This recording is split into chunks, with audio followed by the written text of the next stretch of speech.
Pero bago natin simulan, alam mo bang isa ang 1xBet sa mga leading betting company sa buong mundo?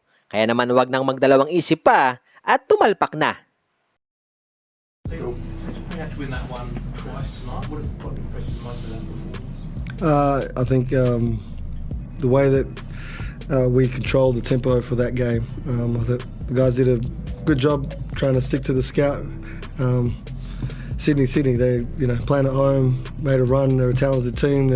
They weren't in first place for any other reason, but they're great at what they do, and they showed that in the fight back and how they play. But I thought for our guys and the way this guy next to me controlled the tempo and constructed our team to execute and finish at the end of the game to get the win was definitely a key. Is that the best we've seen from Randall, or is there still improvement to come?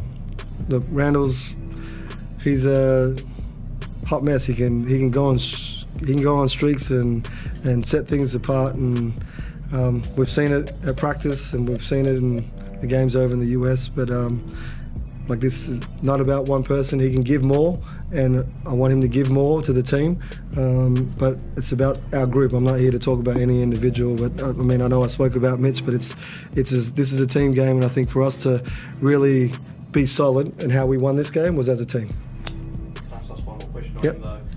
I think let's listen in commentary. He's the first player to take 10 or more threes in his first 3 games. Are you Good. happy that he's taken the onus to take those shots? I would have loved for Dusty to take 10 or more threes a game, and for a player like myself, when I played 10 threes, there's nothing if you can shoot it, but you got to shoot at a good clip, right? And so let them fly. It's like 10 layups. It's worth an extra point.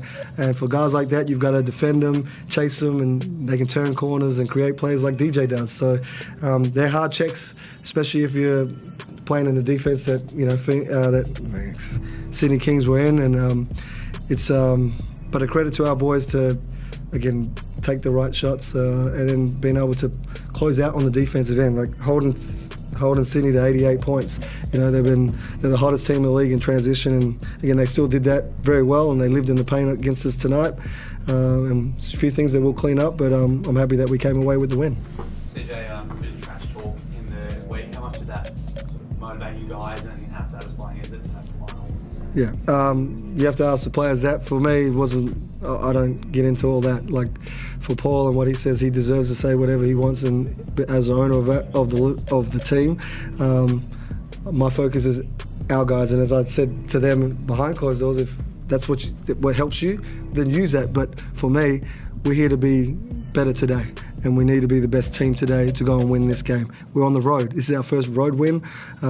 We've got 2 wins in a row, so ticking boxes and setting goals for our team is where I'm at. As for the outside noise, that's for you guys to keep talking about and keep building up. But for AC not practicing all week, I thought he gave us some solid minutes. But Drimic and Sunday Detch came in and contributed, and I think everyone that played tonight for us, and even the guys that didn't play for me, I think they're itching to hit the floor, and I keep reminding my players that every minute you're out there to give your best, because I got certain guys that are still yet to touch the floor, and when they do, they'll be ready. Did you feel like the Warriors out there? That's what Paul Smith said. How did it feel out there? No, we're not the Warriors.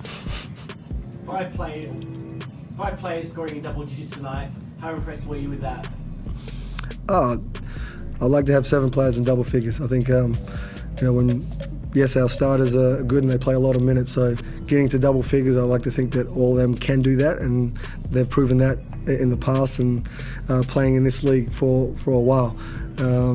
But as for Sunday Detch and Anthony Drimic, 2 guys I got that started last year, so having that sort of depth off your bench, and as time goes on, they'll play a little bit more, I hope, and be able to again reach double figures as well. I think when you have 7 or 8 guys in double figures, it's kind of hard to.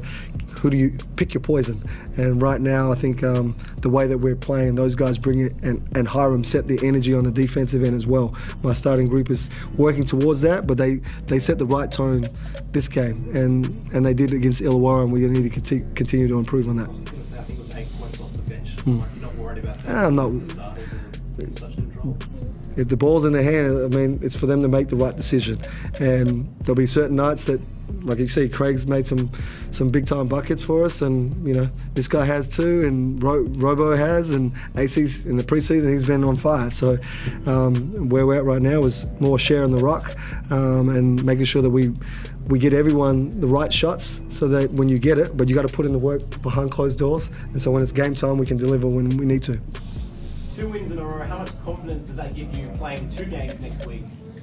Yeah, I mean, a little bit of confidence, but again, it's new opponent, new strategy, new concepts against them, and you know their strengths are different than Sydney. So we're going to have to go back to the drawing board and the coaching staff and put a great game plan in place to go and make sure we give ourselves every chance to be successful again at home and on the road. Just talking about a bit about the import players, how much of an impact do they have at training sessions and off the court? Big. I mean, my core group was with me last year, and so adding three new Americans, and it's not easy. And if someone tells you it is, it's not. They're kidding themselves. But for working through on a day in between games, from the Jack Jumpers to the Hawks, let's just say it wasn't my best week. Being with the 36ers, dealing with my team, but where I'm at is I'm happy with a response. As you know, in this game, you need to bounce back and you need to respond to certain things. And we got a lot of professionals on our team, and how we continue to come together as this season goes on is going to be a big key for us. And to someone who was here last season, what's felt different between this campaign and the last one? Oh, it's so early. I don't want to get ahead of ourselves. I mean, you know, we got a road win to start, the season for us, which is great. We struggled on the road last year, and it was hard to build momentum as a group because you get a really good home win and then drop one on the road right after and kind of kill that. So, as CJ's mentioned, I'm just really happy with the response that we had from last week. You know, we knew we weren't at the level on Thursday night, and we got shown up on our home court, and since then we've been lifting the level, and that's the goal of the season, really. Chris, you can find a way away. Yeah, Mitch, just like you touched on there, the best thing about these last 2 performances is how well you're coming together as a team, and you've all bought in defensively, and you're all happy to share the ball and wait until you get the right look offensively. How pleased are you that, as talented as you actually are being able to show that you can play as a team? Yeah, that's something that the coaching staff and us as a playing group are really starting to understand. You know, we do have a lot of guys who have scored the ball well in their career so far, or have really developed some skills in the off season that they want to go to, and we love that. You know, we love having different tools that we can bring in off the bench, that we can start at different positions that can score for us. But this league isn't the NBA where guys get to just jack whatever they want all the time, and unfortunately teams are going to take away what you want to do most of the time. So for us, we really want to spread the ball, share it early, get everyone involved in the game, and then let our main guys take over when the time's right. It's been a pretty hectic month or so. You went over to Perth for a couple of pre-season games. You go up to Darwin for the Blitz. You go over to the US for those games, and then you come back home and play 2 games almost immediately. You've now got a week in between before you play next Friday night. How important is that going to be, just to, I guess, get your legs back under you more than anything? Yeah, we probably backed off a little bit in terms of practices, after the doubleheader when we got home. We just had a couple more days where it was a bit less scrimmage, or we had another day off in there just to make sure that wasn't an excuse, and it never was. But, we wanted to make sure our legs are under us, we were focused, we were ready mentally and physically. So, the schedule is what it is. We're going to have times where, we've got high traffic periods and we've got a lot of games on the road or at home. And then we're going to have times where we go, I think we've got a week between the game, as you mentioned. So it's a good chance for us to go home and get ready, have a whole week to prepare for, I think, New Zealand coming into town. Thank you. Anyone else?